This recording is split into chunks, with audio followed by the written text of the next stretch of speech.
শৈলকুপায় আধিপত্য বিস্তার নিয়ে পূর্বশত্রুতার জের ধরে দুপক্ষের সংঘর্ষে আহত ৮। ঝিনাইদহের শৈলকুপা উপজেলার নিত্যানন্দপুর ইউনিয়নের শেকরা বাজারে স্থানীয় দুই গ্রুপের মধ্যে আধিপত্য বিস্তার নিয়ে সংঘর্ষের ঘটনা ঘটেছে। এ সময় ইটপাটকেল নিক্ষেপ ও হাতাহাতির ঘটনায় উভয় পক্ষের অন্তত ৮ জন আহত হয়েছে। আজ শুক্রবার ২৯শে মে রাত ৮:৩০টার দিকে উপজেলার শেকরা বাজারে প্রায় আধা ঘন্টা ব্যাপী এই সংঘর্ষ চলে। এ সময় শহীদ বিশ্বাস, দানেব, শাহিন বিশ্বাস, বাবুল বিশ্বাস, এনামুল বিশ্বাস সহ বেশ কয়েকজন আহত হয়।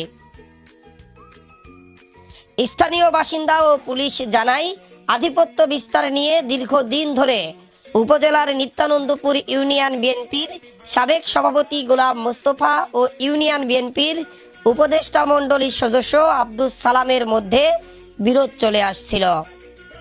এরই জের ধরে আজ রাত ৮:৩০টার দিকে শেকরা বাজারে উভয় পক্ষের সমর্থকরা বাকবিতণ্ডা ও হাতাহাতির এক পর্যায়ে দেশীয় অস্ত্র নিয়ে সংঘর্ষে জড়িয়ে পড়ে। এ সময় উভয় পক্ষের মাঝে প্রায় আধা ঘন্টা ব্যাপী ধাওয়া পাল্টে ধাওয়া ও ইটপাটকেল নিক্ষেপের ঘটনা ঘটে। এ সময় উভয় পক্ষের অন্তত ৮ জন আহত হন। আহতদের মধ্যে শহীদ বিশ্বাস এর অবস্থা গুরুতর হওয়ায় স্থানীয়রা তাকে উদ্ধার করে শৈলকুপা উপজেলা স্বাস্থ্য কমপ্লেক্সে ভর্তি করেন। বাকিরা স্থানীয় স্বাস্থ্য কেন্দ্র থেকে প্রাথমিক চিকিৎসা নিয়েছেন। সংঘর্ষের পরই ওই এলাকায় অতিরিক্ত পুলিশ মোতায়েন করা হয়েছে।